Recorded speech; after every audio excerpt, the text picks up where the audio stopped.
안녕하세요, 굉장히 여러분들. 오늘은 계단 오르기에 대한 이야기를 하려고 합니다. 아마 저보다 여러분들이 더 열심히 하고 계실 텐데요. 여러분들이 즐겨하는 그 계단 오르기가 실제로 수명 연장에 도움이 된다는 연구가 있어서 공유해 드리려고 준비를 했어요. 지난 주말 유럽 심장학회 컨퍼런스에서 발표된 자료인데요. 여러 계단 오르기와 관련된 연구들을 체계적으로 고찰하고 메타 분석을 한 결과 계단에 자주 오르는 사람들이 그렇지 않은 사람들에 비해서 12년 정도 추적 관찰했을 때 심장병으로 사망할 확률이 40% 가까이 낮은 것으로 나타났습니다. 또 뇌졸중과 심장마비 위험도 낮아졌어요. 어떻게 생각하면 여러분, 아주 작은 노력으로 수명을 연장할 수 있으니 우리가 계단 오르기를 안 할 이유가 없겠죠. 연구 과정, 분석 과정도 꽤 믿을 만한데요. 그 연구팀에서는 약 48명의 참가자들을 자료를 검토했어요. 혈압, 흡연력, 콜레스테롤 이런 혈액 검사뿐만 아니라 유전적 요인까지 검토를 하고요. 참가자들도 꽤 다양했는데 30대 중반부터 무려 80대 중반의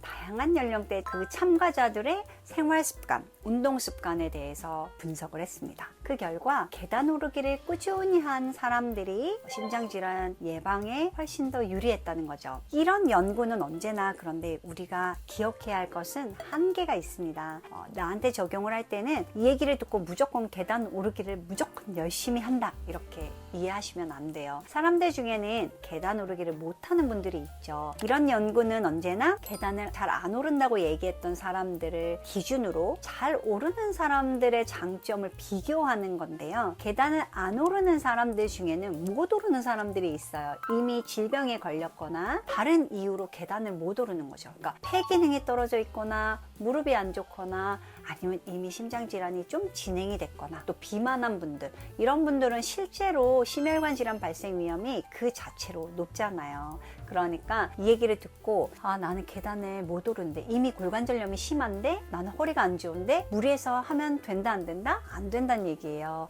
내가 할 수 있는 범위 내에서 조금씩 활용한다. 이걸 꼭 기억하시고요. 안 했었는데 할 수 있는 분들은 계속 이 이야기를 들어보시면 좋을 것 같아요. 몇 층까지 올라야 그러면 의미가 있을까요? 이것도 연구가 있습니다. 2023년도에 죽상동맥경화증 저널에 나온 연구인데요. 하루에 5층 정도는 올라야 돼요. 5층 정도를 규칙적으로 오르게 되면 심장질환 발생 위험도 20% 낮은 것으로 되어 있었습니다. 그런데 안타깝게도 처음에 이제 계단을 오르다가 중간에 못 올라가는 분들, 이런 분들은 심장병 발생 위험이 30% 더 높았다고 되어 있는데요. 똑같은 이유죠. 계단을 못 오르는 데는 다 이유가 있는 거죠. 그래서 여러분들이 현실에 적용할 때는 할 수 있는 범위 내에서, 그러니까 너무 힘든데 막 너무 참고 5층까지 매일 오르실 필요가 없습니다. 내가 할 수 있는 범위 내에서 하시고요. 이게 운동이 될 때는 제가 항상 강조하는데 모든 행동은 운동이 되려면 규칙적이고 리듬이 있어야 한다 이렇게 말씀드렸죠. 규칙적이고 리듬이 있기 위해서 지난 시간에 걷기를 할 때 껌 씹기를 활용하는 걸 말씀드렸는데요. 어르신들 중에는 껌을 씹으면 가스가 차고 또 제가 추천드렸던 자일리톨 껌이 안 맞는 분들 계세요. 이런 분들은 껌 씹기를 하지 않더라도 하나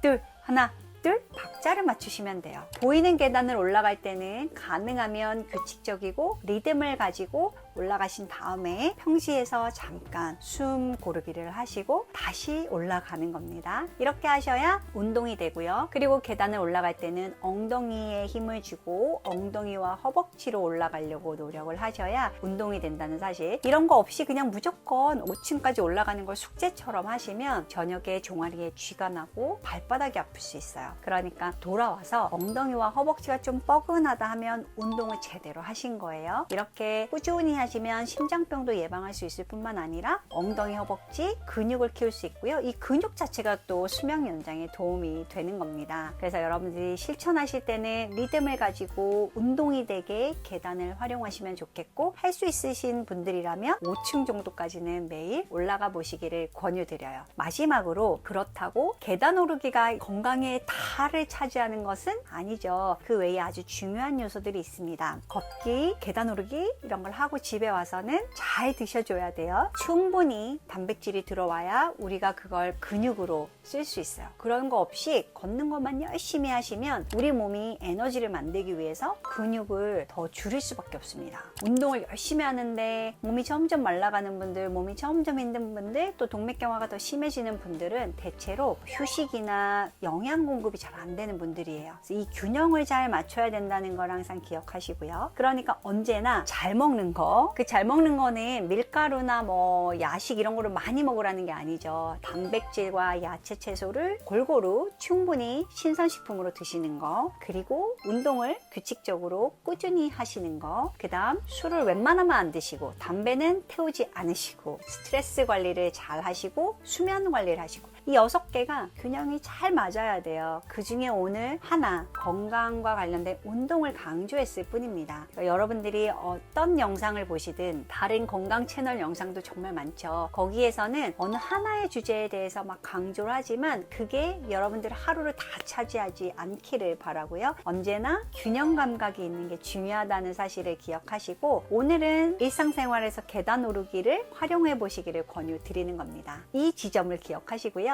오늘도 건강하고 긍정적인 하루 되시기를 바랍니다. 건강하세요.